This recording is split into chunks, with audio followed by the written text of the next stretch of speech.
A terceira carta de João está lá no finalzinho da Bíblia. É o antepenúltimo livro da Bíblia. Amém? Lemos assim a palavra do Senhor. O presbítero ao amado Gaio, a quem eu amo na verdade. Amado, acima de tudo faço votos por tua prosperidade e saúde, assim como é próspera a tua alma. Pois fiquei sobremodo alegre pela vinda de irmãos e pelo seu testemunho da tua verdade, como tu andas na verdade. Não tenho maior alegria do que esta, a de ouvir que meus filhos andam na verdade. Amado, procedes fielmente naquilo que praticas para com os irmãos, e isso fazes, mesmo quando são estrangeiros, os quais perante a igreja deram testemunho do teu amor. Bem farás encaminhando-os em sua jornada por modo digno de Deus, pois por causa do nome foi que saíram, nada recebendo dos gentios. Portanto, devemos acolher esses irmãos para nos tornarmos cooperadores da verdade. Escrevi alguma coisa à igreja, mas Diótrefes, que gosta de exercer a primazia entre eles, não nos dá acolhida. Por isso, se eu for aí, far-lhe-ei lembradas as obras que ele pratica, proferindo contra nós palavras maliciosas. E não satisfeito com essas coisas, nem ele mesmo acolhe os irmãos, como impede os que querem recebê-los e os expulsa da igreja. Amado, não imites o que é mal, senão o que é bom. Aquele que pratica o bem procede de Deus. Aquele que pratica o mal jamais viu a Deus.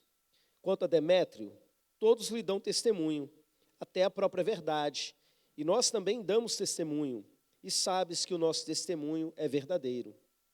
Muitas coisas tinha que te escrever, todavia, não quis fazê-lo com tinta e pena, pois em breve espero ver-te, então conversaremos de viva voz. A paz seja contigo. Os amigos te saúdam, saúda os amigos, nome por nome. Amém? Vamos orar mais uma vez? Ore agora, peça para Deus falar com você nessa noite, que você saia daqui alimentado, saciado pela presença do Senhor.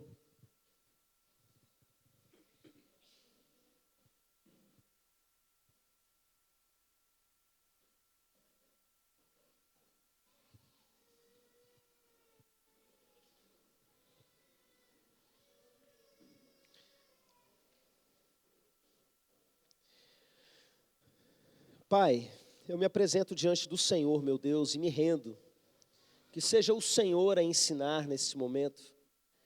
Que todo impedimento em mim, ou nos irmãos, ou no ambiente, caia por terra em nome de Jesus. E que a gente saia daqui nessa noite, meu Pai, na certeza de que o Senhor falou conosco. Em nome de Jesus, amém, amém. Irmãos, quando eu estava orando a respeito desse culto, e eu comecei a pedir para Deus me mostrar o que Ele queria dizer e qual era o texto, no primeiro momento Ele me levou a esse texto.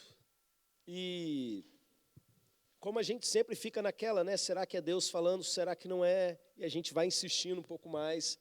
Eu fiquei um pouco receoso, porque eu já preguei nesse texto acho que umas 2 vezes aí, nos últimos 2 anos, ou quem sabe no último ano. Não, acho que nos últimos 2 ou 3 anos. E eu pensei, será que é isso de novo?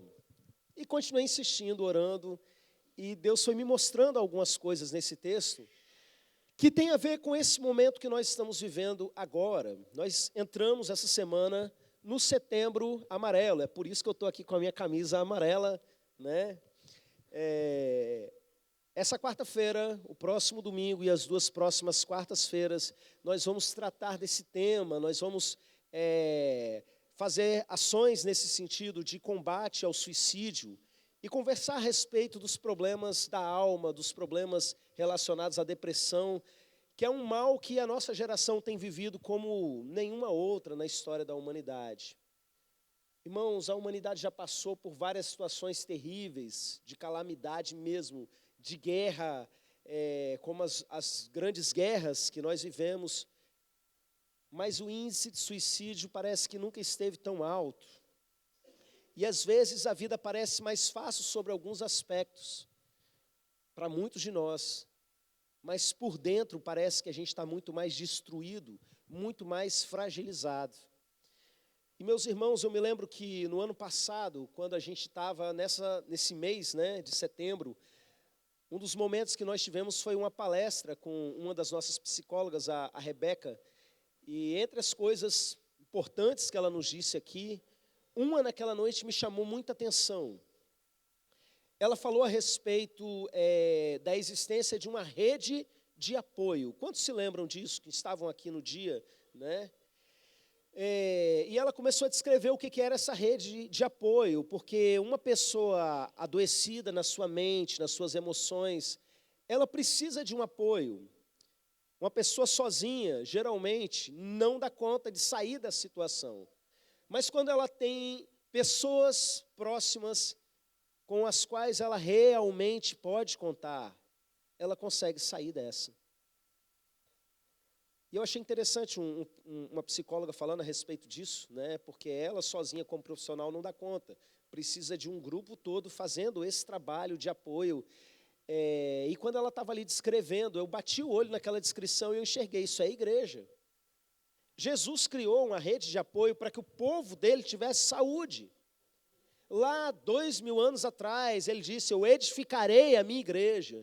O Espírito Santo veio capacitando a igreja, nos colocando para viver esses valores que ele ensinou do reino de Deus. E isso, meus irmãos, é saúde para a gente. Esse texto trata a respeito disso, tanto dessa questão da igreja funcionando de maneira terapêutica, como a nossa própria saúde emocional. É interessante que esse texto vai tratar nessas duas áreas, meus irmãos. E eu quero dizer para vocês que, por definição, a igreja de Jesus, ela é uma rede de apoio para o seu fortalecimento. Eu tenho visto pessoas passarem por grandes lutas de depressão e vários problemas sozinhos. E Jesus criou a igreja, meus irmãos, porque você precisa dela, eu preciso dela. Nós precisamos uns dos outros. E como eu disse, por definição, igreja é isso. É um ambiente terapêutico. Mas eu pergunto para vocês, é sempre? Todas as igrejas e para todas as pessoas? Lógico que não. Primeiramente porque algumas pessoas não se permitem ser igreja. A gente lê na primeira carta de João, ele falando o seguinte, que se andarmos na luz, como ele na luz está, temos comunhão uns com os outros, e o sangue de Jesus, seu Filho, nos purifica de todo pecado. A gente fala bastante sobre essa parte do sangue nos purificar de todo pecado, mas entenda que ele fala a respeito de termos comunhão uns com os outros, como consequência de andar na luz. Quem participou do retiro do Imersão Total, um momento lá nesse retiro, a gente aborda bem essa questão desse andar na luz, uma vida de verdade, uma vida de transparência, uma vida que você não tem medo de se mostrar na luz para que as outras pessoas vejam quem você é. Alguém que anda no escuro não quer que as outras pessoas a vejam, então ela não tem comunhão com as pessoas. As pessoas que mais têm dificuldade de ter amigos dentro da igreja, e amizade dentro da igreja, embora existam exceções a essas situações, são justamente aquelas pessoas que não querem se expor, que não querem andar na luz e ficam reservadas. Então esse é um caso, pessoas que elas mesmas se excluem da comunhão. Mas existem ao mesmo tempo, meus irmãos, igrejas que são ambientes de doença. Igrejas que quando a gente começa a aconselhar alguma pessoa, a gente percebe, meu Deus, o que você está fazendo aí? Porque são ambientes que adoecem a gente. Ambientes, muitas vezes, controlados por pessoas problemáticas e que acabam reproduzindo nas outras pessoas a sua própria doença. Igreja, meus irmãos, não é para fazer mal para a gente, não. Embora a gente passe momentos difíceis dentro da igreja, eu já vivi isso muitas vezes, sabe? Da gente ir para a igreja, tipo assim, com aquela sensação ruim. Eu já fui para muitas reuniões em tempos passados, né? De ambiente de conflito, de gente disputando poder, mas a gente perseverou e conseguiu viver. Mas uma igreja que vive disso, alguma coisa está errada. E esse texto vai mostrar para a gente, e eu vou começar por essa parte do macro, né, do todo, da comunidade. Mostra a situação de duas pessoas que se comportavam como igreja, de maneiras totalmente diferentes. Um é um cara chamado Diótrefes, que o pastor Luciano Subirá, eu vi ele ministrando uma vez, nesse versículo, chamou de Idiótrefes, gostei, né? Esse cara, ele tinha um problema. O texto diz que João, ele já tinha mandado cartas para essa igreja, mas esse Diótrefes, ele não deixava, não recebia, não passava aqueles ensinos para os irmãos. Irmãos, que raiva que eu tenho do negócio desse. Cartas que nem entraram na Bíblia, porque esse cara fez questão de extraviar ensinos do próprio João, que poderiam ter chegado numa igreja e ser cura para uma igreja. E um cara, ele foi lá e ele não deixou que isso chegasse. E João explica por que ele fez isso. Porque ele gosta de ter a primazia. Ele gosta de poder. E essa é a primeira coisa que a gente vê a respeito desses ambientes que são doentes. A gente não está num desses ambientes, mas eu vou falar para você aprender a reconhecer, e até porque essa mensagem vai ficar na internet, irmãos de outros lugares, de outros ambientes, também vão se alimentar com essa palavra. Então fique atento com uma coisa: toda vez que você está num grupo religioso, que se comporta como bolha social, o que é isso? As pessoas ali querem impedir que os membros sequer ouçam o ensino de outros grupos. Tome cuidado. Eu conheço grupos assim, que os seus líderes falam o seguinte, falam mal de qualquer outra igreja, inclusive aquelas que ele nem conhecem, inclusive aquelas igrejas que eles nunca entraram, e eles dizem que a nossa que é a igreja maravilhosa, o resto está todo mundo desviado, e chegam a falar o seguinte absurdo: meus irmãos, se você ouve uma pregação do YouTube, dentro da sua casa, que não é da nossa igreja, é a mesma coisa que você está botando essa igreja caída dentro da sua casa. E coisas desse tipo. Deixa eu falar uma coisa para vocês. Essa gente não ama a palavra, essa gente ama poder. O negócio deles é controle sobre a vida das pessoas. Jesus não veio ensinar isso, ele veio falar sobre um reino. E no dia que os discípulos estranharam que tinha alguém expulsando demônio que não era do grupo dos 12, Jesus falou que eles também estavam com ele, que não é assim que funciona. Eles não estavam contra eles eram do mesmo grupo. Em outra situação, Jesus virou e falou: eu ainda tenho outros que são de outro aprisco, outras ovelhas que são de outro rebanho. O reino é muito maior do que aquilo que você pode enxergar, e há uma diversidade gigantesca, meus irmãos, em todo o reino de Deus. Antigamente era por carta, por livro. Hoje você liga a sua televisão pelo seu celular, você pode se alimentar por uma mensagem de um homem de Deus verdadeiro. Como é que eu sei que ele é verdadeiro? Vai para a Bíblia, vai verificar se o que ele está falando é verdade, e deixa que o Espírito testifique. Então presta atenção, toda vez que você encontrar um ambiente desse tipo, ou se você que está nos ouvindo, participa de um ambiente desse, que você tem medo de dizer para a sua liderança que houve uma mensagem de outro lugar, fuja desse lugar. Você está diante de um Diótrefes, alguém que gosta de ter poder, gosta de ser o mais importante, e exclui você de viver todo o reino de Deus. Então aquilo que deveria ser um lugar terapêutico, um lugar de cura, na verdade está sendo um homem doente, controlando pessoas e espalhando a sua própria doença. E aí João continua dizendo que esse Diótrefes, além de fazer isso, ele ainda espalha coisas maldosas a respeito dele. É outra característica perigosa, meus irmãos, de um ambiente que não é terapêutico, um ambiente que é adoecedor para a sua alma. As pessoas ficam jogando palavras maldosas umas contra as outras. E principalmente, como é o caso que estava acontecendo aqui, com relação à sua própria liderança. Eu conheço bem esse perfil, e eu já vi muitas situações desse tipo, porque a pessoa não precisa ter prova, ela não precisa ter evidência, ela não precisa ter testemunha nenhum. Basta ela jogar uma piada. E aquilo vai fazer com que você olhe para o seu líder, para o seu pastor, para o seu líder de ministério ou de célula, com um olhar já com gosto meio atravessado. Essa semana eu fui almoçar lá na casa do meu pai, e aí ele tinha feito uma linguiça frita, e eu elogiei a linguiça. Nossa, essa linguiça está tão boa. E aí, depois que eu acabei de falar isso, ele falou assim, eu acho que não está estragada, não. Aí eu perguntei, quê? Mas por quê? Fiquei curioso para saber qual é a história da linguiça. Ele, não, é porque já tinha uns dias que eu tinha tirado do congelador e estava embaixo. Aí eu, bom. Tinha problema nenhum na linguiça, meus irmãos. Mas a partir desse momento, eu já olho para ela com uma carga de desconfiança. E é desse jeito que acontece na igreja. A pessoa vai e joga uma palavra ali, sabe? Satanás não precisa de muita coisa para fazer com que o seu coração se feche.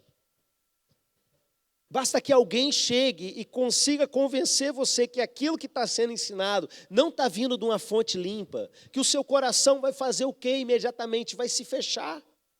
E tudo aquilo de bom que Deus está fluindo, como era o caso aqui, as pessoas já não iriam receber mais João da maneira como poderia, por quê? Porque aquele cara estava derramando ali palavras maldosas a respeito dele. Então, aprenda a verificar essa questão. Uma igreja que se adoece nesse sentido, daqui a pouco, meus irmãos, as conversas nos grupos de irmãos, elas já não são mais saudáveis. Tem sempre alguém falando mal de alguém. Tem sempre alguém levantando desconfiança sobre algo. O pastor sobe ao púlpito para pregar, ele manda indireta, ao invés de ensinar a palavra. Ele começa a pregar com o coração cheio de mágoa. Daqui a pouco ele joga uma coisa aqui, joga outra ali, começa. E aqui fica aquele clima desagradável na igreja.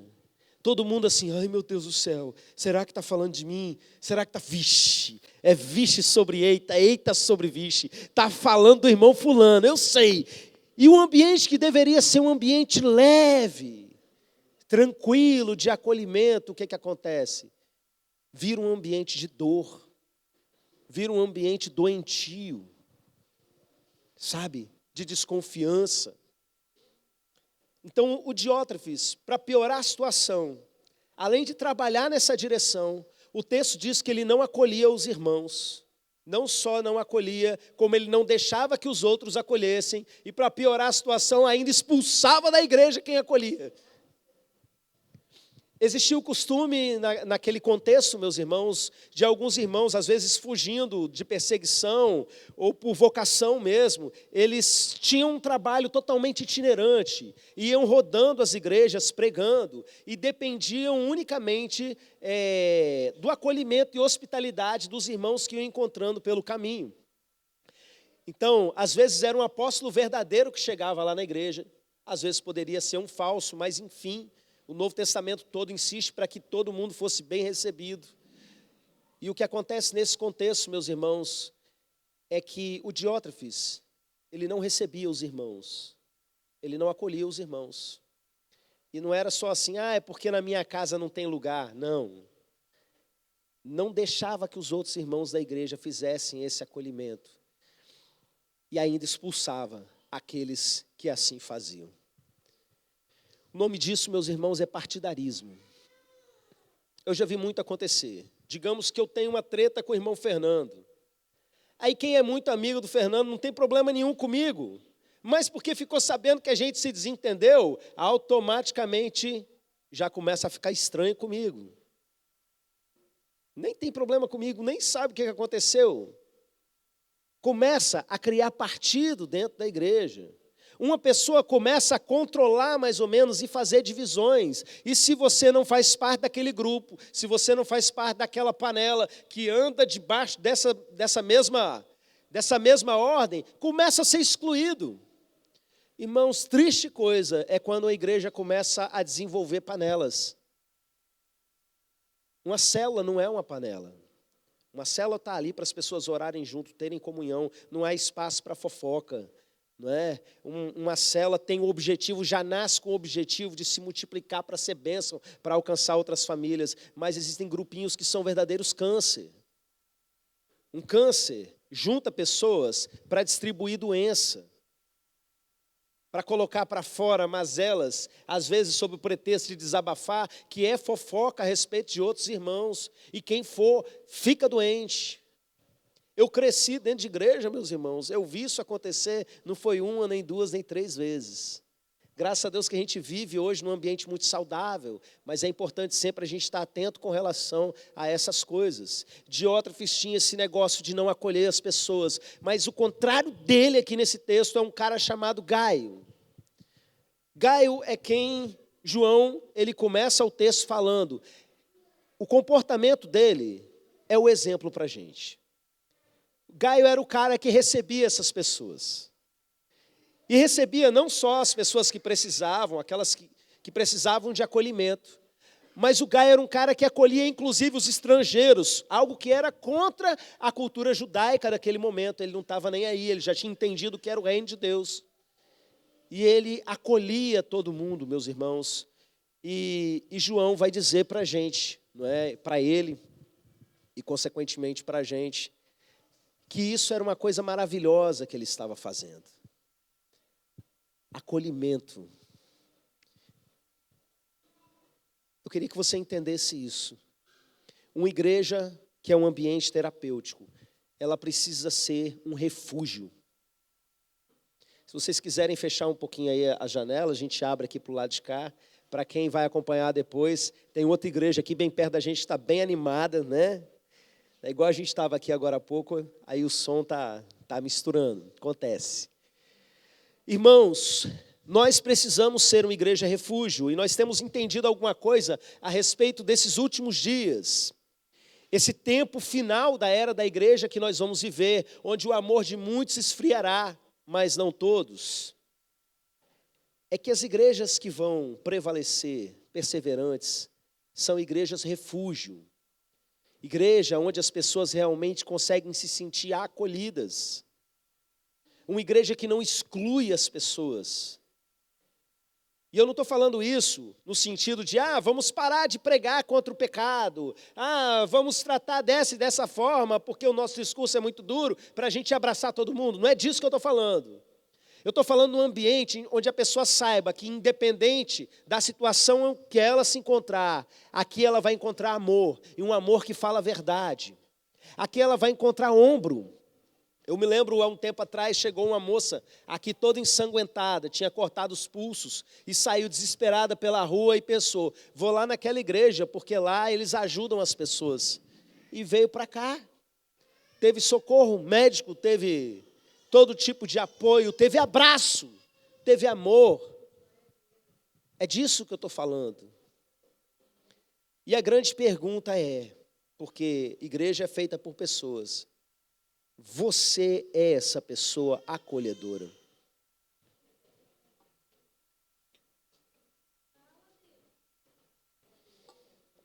Porque talvez você vire e fale assim, o idiota eu não sou não.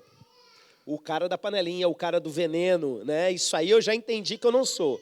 Amém? Tomara que seja verdade. Mas e o Gaio? Você é alguém que realmente acolhe as pessoas? Para a gente entender bem isso, meus irmãos, eu queria que a gente parasse para fazer uma comparação, até psicológica, desses dois perfis. Um cara que quer ter a primazia sobre o outro, que é o caso do Diótrefes, que precisa sempre se sentir importante, ter o controle na mão, é uma pessoa doente. E talvez você esteja doente. A boa notícia é que Jesus veio para os doentes mesmo. Então, tem jeito para você. Provavelmente esse cara sofreu alguma coisa e Satanás plantou uma mentira lá no fundo do coração dele. Geralmente está relacionado à rejeição. A maior parte dos casos que eu vi até hoje eram situações assim. Uma pessoa viveu uma rejeição muito grande, geralmente familiar. Obrigado, meu irmão. E ela cresce sempre querendo se afirmar, ela tem medo de ser rejeitada de novo. E aí o que acontece com ela? Em cada situação da vida que ela tem a oportunidade de se afirmar, ela quer isso. Então ela quer que todo mundo olhe para ela, quer que as pessoas elogiem, quer que seja feito conforme a sua própria vontade e coisas desse tipo. São de alma extremamente mimada, ainda que não tenham sido mimados pelos seus pais, mas a alma dessas pessoas ficou condicionada a isso. Não sei qual foi a história de Diótrefes, mas ele era um cara nitidamente doente. Mas a respeito de Gaio, eu queria que você lesse os primeiros versículos comigo. Que diz assim: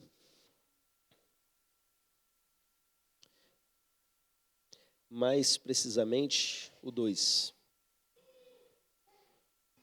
Amado, acima de tudo, faço votos por tua prosperidade e saúde, assim como é próspera a tua alma.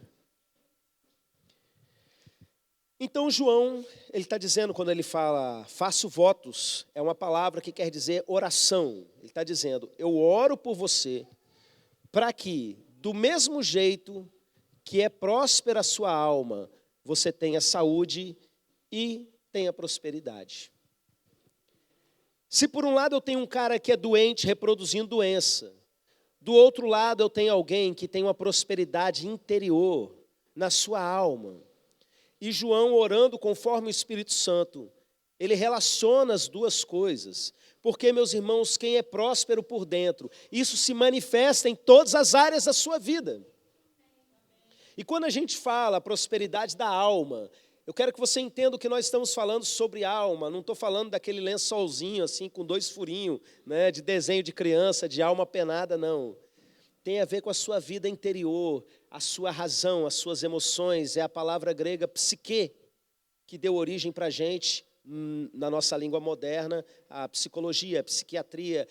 Tem mais a ver com a nossa mente, não é só a mente, mas tem mais a ver com a nossa mente. Gaio era alguém saudável na sua alma, e por isso ele estava recebendo aí essa bênção, de que por causa da prosperidade da sua alma, ele seria próspero financeiramente. Prosperidade no sentido geral, né? E ele teria saúde no seu corpo. Eu preguei a respeito desse texto no início da pandemia, quando muita gente estava com medo, preocupado, desesperado, né? E aí o Senhor nos trouxe essa palavra nos primeiros dias do culto online. Olha, você quer ter saúde? Mantenha sua mente saudável. Uma coisa está relacionada à outra.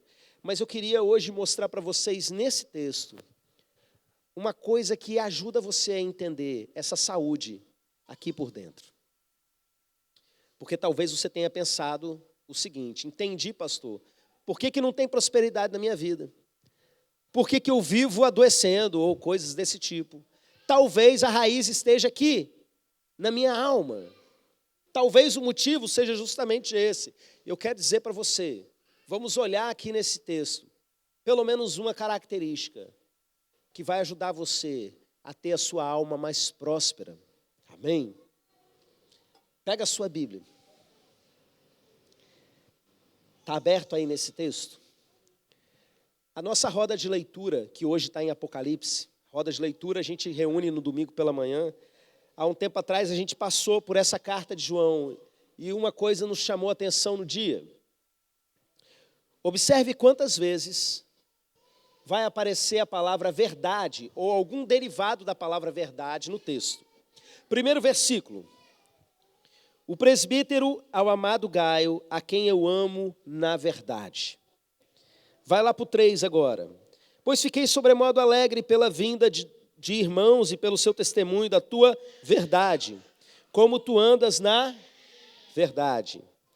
Verso 4. Não tenho maior alegria do que esta, de ouvir que meus filhos andam na... Vai lá para o verso 8. Portanto, devemos acolher esses irmãos para nos tornarmos cooperadores da verdade. Vai lá para o verso 12. Quanto a Demétrio, todos lhe dão testemunho, até a própria verdade. Continua no mesmo verso. E nós também damos testemunho, e sabes que o nosso testemunho é verdadeiro. Que é uma variação da palavra verdade. E no grego, no texto original, é exatamente dessa mesma maneira. Ele dá uma ênfase grande à palavra verdade. E a palavra verdade é repetido. Quem contou? Quantas vezes?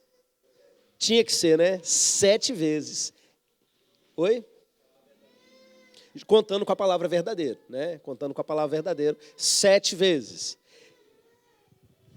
Na minha aqui, ó, 1, 2, 3, 4, 5, 6, 7.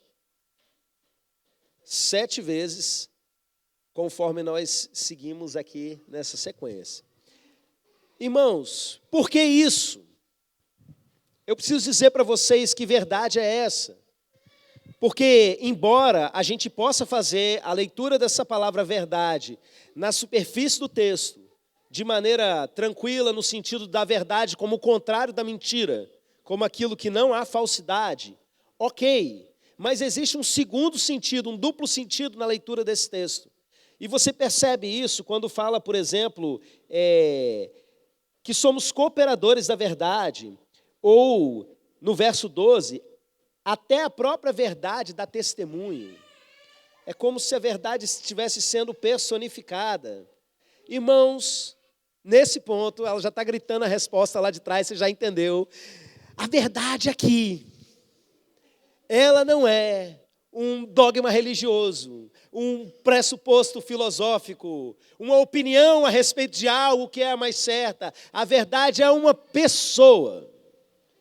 Que o próprio João, na carta, no evangelho que ele escreveu, registrou essa pessoa dizendo a respeito de si: eu sou o caminho, a verdade e a vida. Ninguém vem ao Pai senão por mim. E aí começa a fazer mais sentido essas coisas que o texto diz. Por exemplo, quando João fala: olha, que alegria eu fiquei de saber que você anda na verdade. É muito bom saber que os meus filhos andam na verdade. Andar na verdade é porque essa verdade também é um caminho que você anda nela. Então, meus irmãos, existe um alinhamento da alma dele com a verdade que é o próprio Jesus. Isso pode parecer uma coisa assim, de repente, é um jogo de palavras que eu estou fazendo, mas eu quero que você entenda que isso é muito prático. Porque você conhece Jesus pela palavra. Você conhece o ensino de Jesus, e à medida que você começa a alinhar a sua vida, se submetendo ao que Jesus ensina, você começa a se tornar mais íntimo da verdade, e a verdade é Ele. Você vai ter saúde na sua alma, à medida que você se relaciona com a verdade, que é Ele. Jesus não é um amigo imaginário, meus irmãos. Eu já contei tantas e tantas experiências para vocês, e toda vez que eu vou pregar, que eu toco nesse assunto, eu tenho uma nova para contar. Hoje cedo eu vivi uma experiência interessante, já era mais ou menos a hora do almoço, né? Uma irmã da igreja me mandou uma mensagem questionando algo. A gente vai ter uma feira cultural aqui na nossa igreja, não é? É aberta para a comunidade e tal, no mês que vem, e vários ministérios da igreja vão estar envolvidos com barraquinha, com a porção de coisas e apresentações. E a líder de um ministério quer fazer uma apresentação e perguntou se teria problema usar uma música, determinada música, que não tem problema nenhum na música, mas não é uma música de produção cristã, é uma música de um desenho animado. E ela deu lá alguns motivos e tal. E, meus irmãos, naquele primeiro momento, eu fiquei meio na dúvida, por quê? É pecado explicitamente? Não.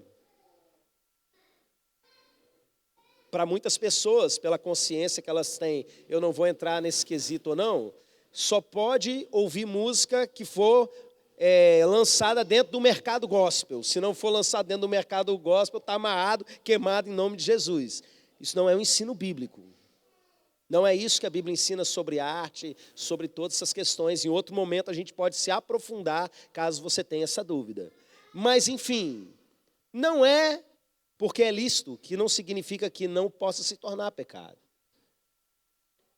E a preocupação que eu tive foi a seguinte: nós estamos fazendo todo um esforço para nos relacionar bem com as outras igrejas do bairro. e nos aproximar delas. E, de repente, por causa de um detalhe tão pequeno, os irmãos vão fechar o coração para a gente. Aí, ao mesmo tempo, eu passo. A gente vai deixar de fazer o que precisa fazer por causa da opinião dos outros. E fica naquela, né? Para onde que eu vou numa hora dessas? Vou para a verdade. Eu vou perguntar para Deus qual é a opinião dele. E aí, meus irmãos, eu já compartilhei com os irmãos a maneira como eu vou preparar a mensagem, como eu vou buscar a resposta de Deus. Eu vou para a Bíblia. E eu pergunto para Deus, está no Antigo Testamento ou está no Novo? Amém, está no Novo. Está nos Evangelhos, nas cartas de Paulo, nas cartas gerais, no Apocalipse, está em Atos, está em Atos a resposta. Aí eu abro em Atos. E está em qual capítulo? Acho que caiu lá no 17. Aí eu, tá bom, vou ler o 17.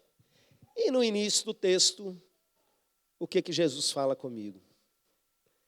O apóstolo Paulo quer levar Timóteo para uma viagem. E ele pega Timóteo e circuncida Timóteo. Mas por quê? Ele era contra esse negócio de ficar circuncidando os outros, né? Por causa dos outros judeus que ele ia encontrar no caminho, por causa da religiosidade das pessoas, ele preferiu se resguardar. Não era errado Timóteo ficar sem estar circuncidado. Eles estão vivendo a era da igreja. Mas por causa da opinião dos outros, sim. Para que o evangelho pudesse avançar, sim. Ele vai lá e circuncida Timóteo, para aí então eles entrarem na viagem. Então, meus irmãos, não tem para onde correr, Jesus falou comigo ali. E não é um amigo imaginário. Você pensa, meus irmãos, a chance, se eu fosse fazer igual as igrejas fazem por aí, vou abrir em qualquer lugar, é sim, é não, caiu em genealogia, não. Não é relacionamento. Estou falando que Deus não vai falar em algum momento da vida, abrindo assim a êxito. Mas eu estou desafiando vocês a crescerem em relacionamento com o Senhor. A nossa prosperidade da alma e tudo aquilo de fruto que Deus tem para fazer a partir de nós, a ponto de você se comportar como uma igreja acolhedora e ser acolhedor para tudo na vida, e ser alguém liberto dessas mazelas até emocionais do nosso tempo, tem a ver com o seu alinhamento com a verdade. Seja verdadeiro e que eu tenha a alegria de te achar andando na verdade e ver você crescendo na verdade verdadeiramente. Vamos orar. Quero orar pela sua vida. Vamos orar também por esse tempo que nós vamos batalhar espiritualmente contra o espírito de suicídio, contra as doenças que afligem o nosso povo. Um rapaz da igreja contou que aqui, vizinho à igreja, mais um jovem se suicidou, meus irmãos, nesses dias, amigo dele. A gente orou pela família. Infelizmente, isso é algo que nós temos enfrentado muito. Vamos colocar de pé e vamos orar nesse momento. Eu quero orar primeiramente por você. Eu não vou chamar você para vir aqui à frente, mas eu quero que você se identifique. Se você é alguém que tem enfrentado lutas nesse sentido, nessa direção, de pensamentos de morte, alguns podem estar tendo aquilo que os psicólogos chamam, vou ver se eu lembro da expressão, né, diferente, ideação suicida. Não tem nenhuma das nossas psicólogas que está aqui hoje, né? Pensamentos de suicídio, ou às vezes você não chega a ter um pensamento de tirar a própria vida, mas fica fantasiando a própria morte, tamanha a sua dor e confusão interior. Eu quero orar por você nesse sentido. E se você de repente não chega a ter isso, mas tem enfrentado depressão, tristeza, eu quero orar por você também. Amém? Falei que nem ia chamar, não, mas se você quiser vir, pode vir, vem para cá. Eu vou orar por vocês. Tem enfrentado problema, angústia na sua alma, tristeza? A Jennifer vai ungir para a gente. Vem para cá, vamos aproveitar esse momento.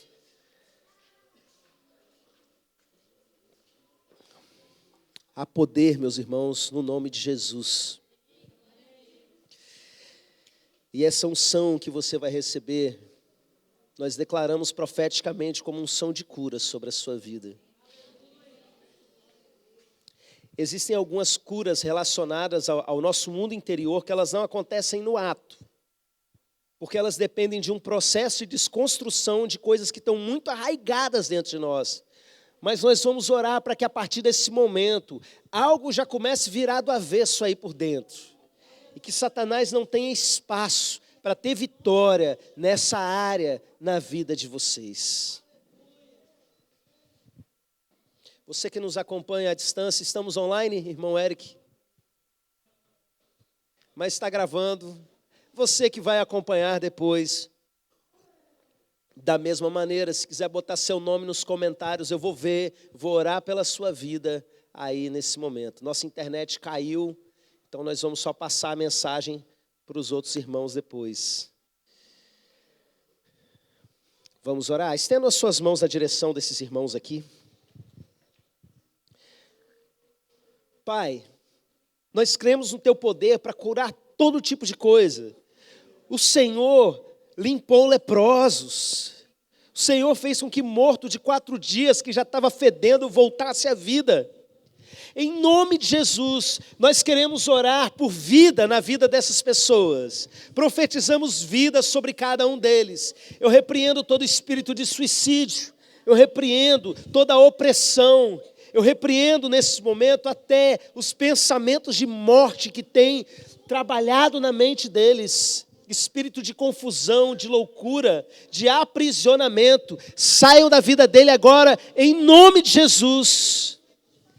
Eu decreto libertação sobre a vida de cada um desses irmãos.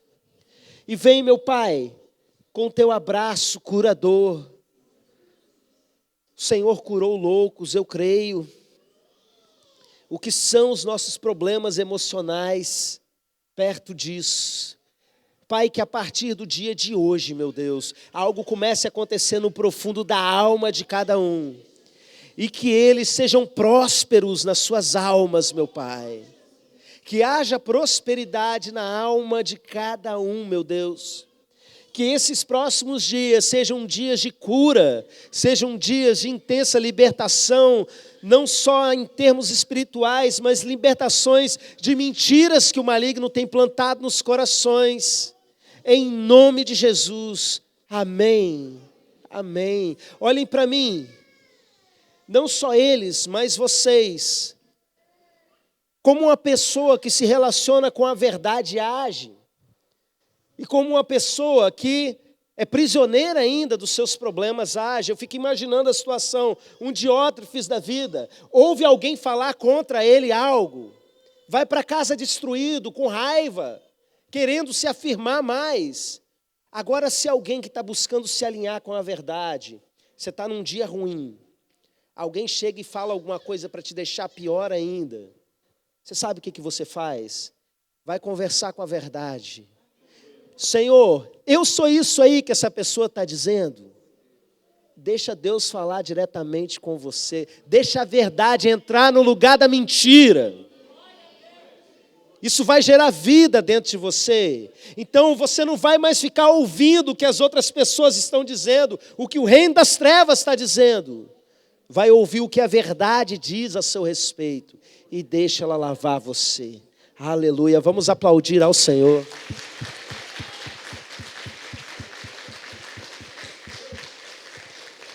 Podem voltar para os seus lugares.